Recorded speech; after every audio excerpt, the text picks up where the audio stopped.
Hi, and welcome back to the Nest Digital Engineering video blog. We're going to continue our discussion with Scott Schlesinger, a Senior Vice President here at Nest, and Scott is our Global Data and Analytics Practice Leader. Let's go back to Scott. Can I ask you a question about data lakes, right? So we hear the term data lakes, and certainly it was a very popular method of working with data.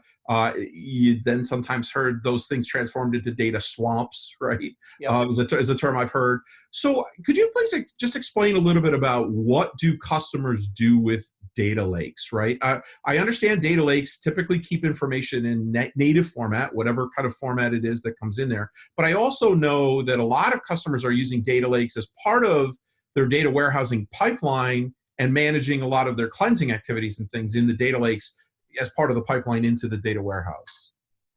Yeah, I think you're right on all levels, right? So I don't think the day of the data lake is gone, right? I think it's evolved. And what I mean by that is, if you look at the evolution of the data lake, right, starting with just HDFS and people just storing data in there, and what was the main purpose for a data lake at that time? It really wasn't to provide analytic value to the client. It was really a means to store data in a less expensive medium, right? It was a data offload project where we went through and rationalized data in the old days of hot, warm, and cold data and what was needed for doing analytics, and we moved that into the Hadoop cluster and created this data lake. I think that's emerged a little bit. I think the problem that people have experienced with data lakes is, one, they've become swamps, right? Similar to EDWs of the past, where they're almost a once in, never out proposition, right? It's very rare before we had this whole notion of data offload into something like Hadoop that people would actually go through and cleanse their enterprise data warehouse. So you'd see EDWs 20, 30, 40 terabytes in size, right? And that was the initial scope of a lot of the early data lake projects. I think they've evolved past that, but I think some of the problems and challenges still exist with data lakes, and that's around the administrative functions of keeping the data lake. And then also what goes into the data lake, what comes out of the data lake, and how do we leverage that as part of the overall landscape, right? So back with SAP, when SAP and SAP HANA, if you remember back when Hadoop really was coming up, there was an issue. The issue was that a lot of SAP customers thought that SAP was extremely expensive.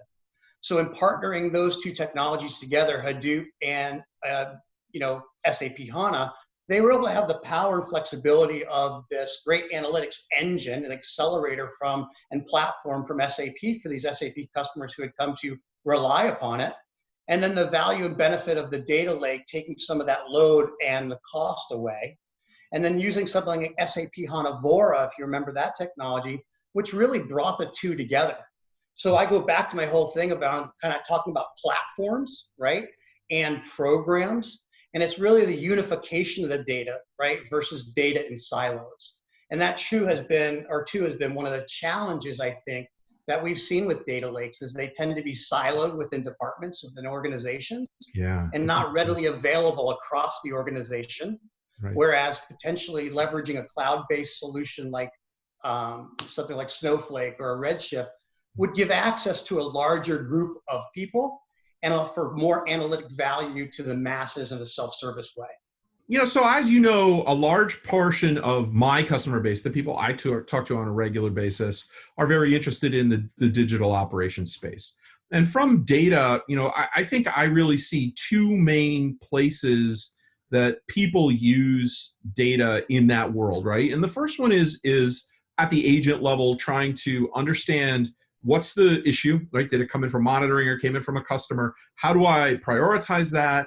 How do I assign it? How do I get that thing out to where it would be best resolved? The other use case that I see is from the monitoring side on event management, where we want to look at not just an event, but we want to look at a pattern of even maybe very minor events, but that we can use to predict, using machine learning, that, hey, maybe when I see this pattern, I'm very likely to see this more major fault. So if I can interrupt the pattern, then I can interrupt the fault. Those are the two areas that I hear people using data in the digital operations space. Have you got any other areas where you could enlighten us on great places to use data in digital ops?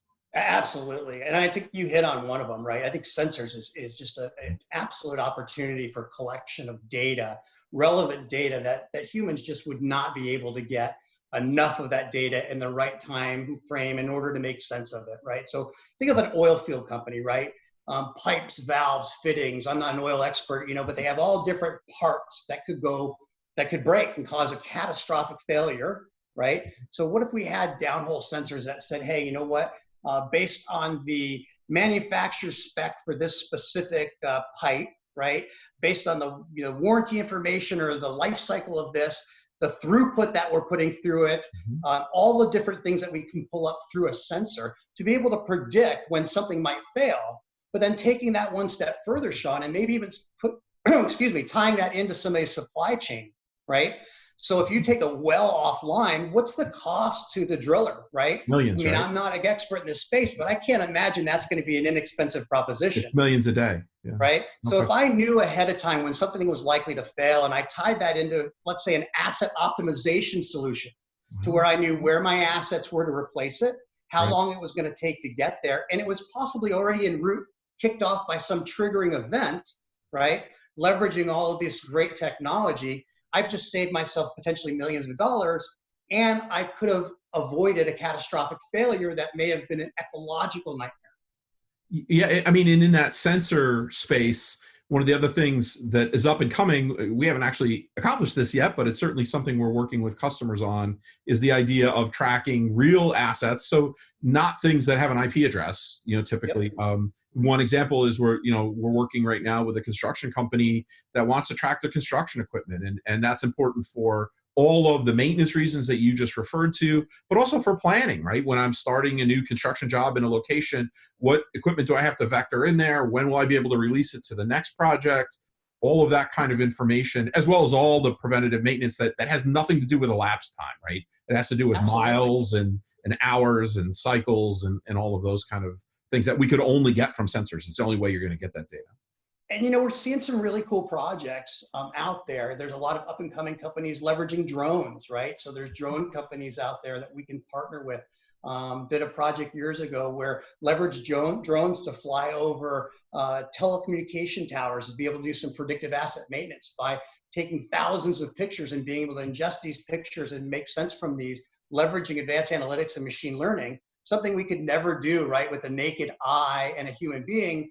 And even if we were able to do that, we couldn't do it as quickly nor as safely as a drone can do that, right?